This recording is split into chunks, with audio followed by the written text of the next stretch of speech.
Queen Elizabeth's grandmother, this woman. You see her in the old photographs of Queen Elizabeth II.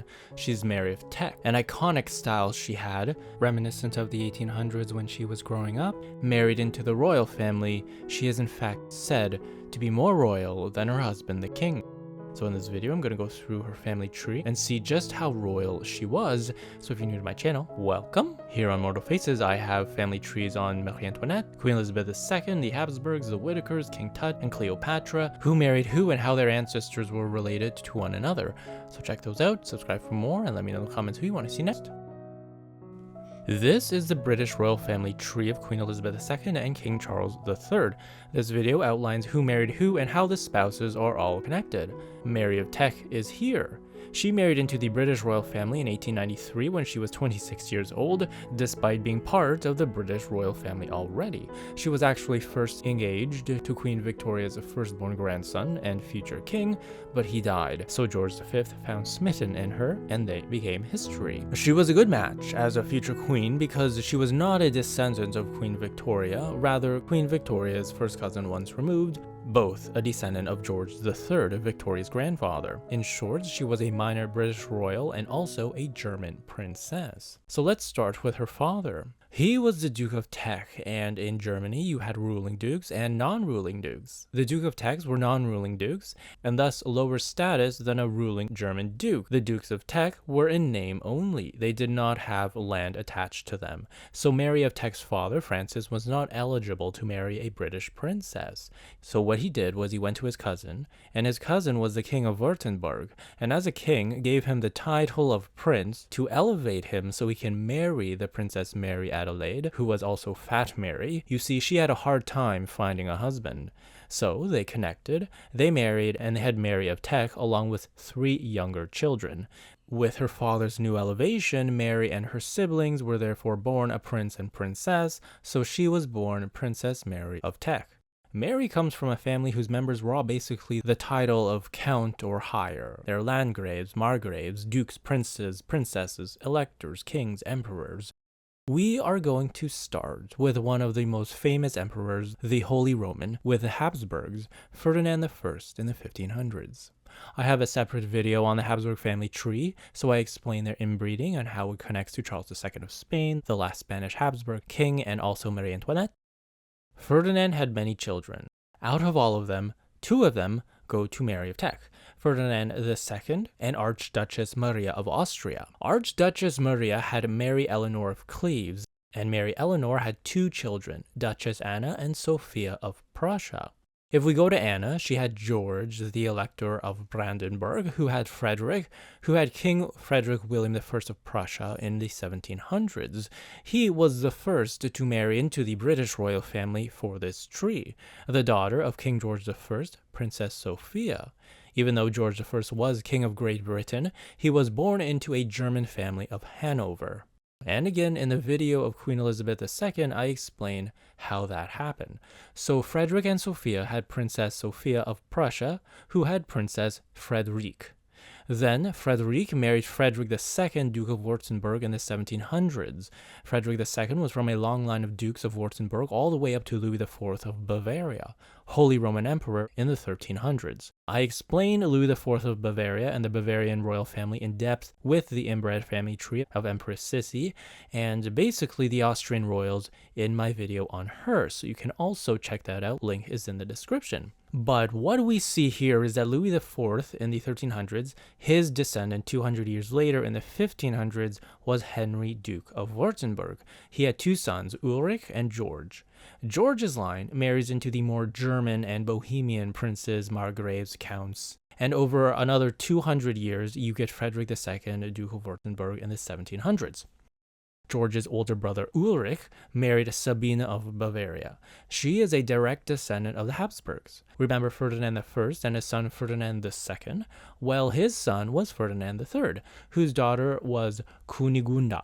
She had Sabina, who married Ulrich. Ulrich, who initially inherited the Duke of Wurttemberg title from his father, his male line died out, which is why George's line got it, and they became the ruling dukes, all the way until Mary of Teck. But his female line, through his son Christoph, who had Sabine, then Anna of Hesse-Kassel, then Ernest, Count of Nassau-Weilburg, Frederick, Johann, and then Charles, who became Prince of Nassau-Weilburg, married Princess Carolina of Orange-Nassau in the 1700s. Paternally, she was a descendant of the Dutch royal family, and that connected all the way up to the kings of Denmark and Norway in the 1500s. When we see her paternal side, we can see her grandfather married a descendant of Mary Eleanor of Cleves, and then maternally, her mother was the daughter of King George II of Great Britain, so that brings in a second British connection into this family. Princess Henriette married Duke Louis of Wurttemberg, and he is the son of Frederick and Frederick, who we created earlier. So they are connected not only through the British royal family by George I, but also Mary Eleanor of Cleves, Ferdinand I, Holy Roman Emperor, and also Louis IV, King of Bavaria. On a side note, Frederick and Frederick also had another daughter, Sophie Dorothy of Wurttemberg, who married Tsar Paul I of Russia, whose descendants were the Romanovs. So, to no surprise, I do have a family tree connecting the Romanov family ancestors in another separate video on my channel, so you can see Anastasia Romanov and the last Tsar and their family tree explained, Catherine the Great, and how they're all connected to other European royals like Marie Antoinette.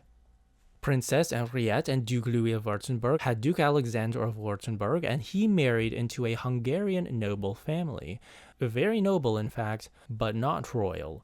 They had a tragic love story. Her status wasn't high enough for him, and so their marriage was morganic, and she died from falling off a horse while riding it. However, they did have Francis, the Duke of Teck, who was Mary's father, and he married Princess Adelaide of Cambridge, the British granddaughter of King George III and Queen Charlotte, who was the first cousin to the reigning Queen Victoria at the time. George III and Queen Charlotte are related as seen in my video, and I have a separate video going through Queen Charlotte's own family tree and how she is considered or not considered black. So this is her paternal line. Her maternal line is a little bit more twisted. Her mother is Princess Augusta of Hesse-Kassel. Her mother, Princess Caroline of Nassau-Usingen, comes from her father's side of princes, landgrabs, and counts, and more Nassau branches like Nassau-Saarbrücken and Nassau-Weilburg. Following this, Caroline's mother's side are of various German counts. Princess Augusta's paternal side, her grandfather, Frederick II, married into the British royal family, Princess Mary of Great Britain, the daughter of King George II. So Frederick II married one daughter, while Prince William of Orange married another daughter of King George II, and this all trickles down to Mary of Teck. So if we continue up, we have Frederick's father William, who married Princess Dorothy Wilhelmine of Saxe-Zeit, another German princess whose ancestry goes all the way up to Christian III of Denmark in the 1500s.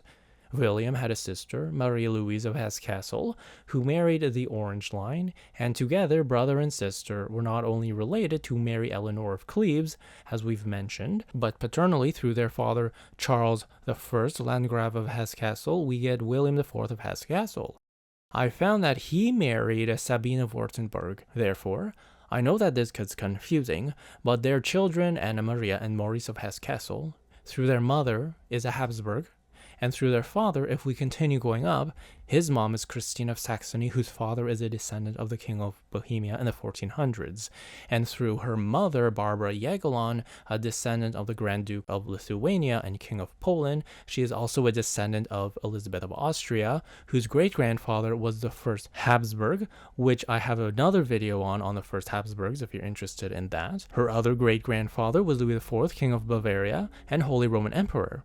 This same guy also shown here. Then her maternal grandfather was Sigismund, another Holy Roman Emperor. So Mary of Teck's family tree is extremely royal, and we can find even more connections too.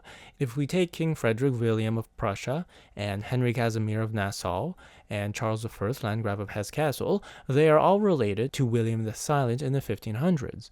He was the leader of the Dutch revolt against the Spanish Habsburg that started the 80 Years' War. Born a minor royal member into Kensington Palace, she had connections with the ruling family, but little power and money to show it. But she was very eligible due to her status within the British royal family and thus married the second in line to the throne. Queen Mary of Teck was a dignified and steadfast queen consort, admired for her sharp intellect, deep sense of duty, and unshakable composure during some of Britain's most turbulent years. She preserved the monarchy's dignity through World War I, scandal and change, balanced royal tradition with quiet strength and impeccable style. So thank you for watching. I hope you enjoyed this video. If you want to see more, you can check out all the videos that I've mentioned in the description. Subscribe for more. Each of your subscriptions has helped this channel grow. It allows me to continue to making more content for you. Let me know in the comments who you want to see next. I do make a list of all your suggestions, and I will see you in the next one.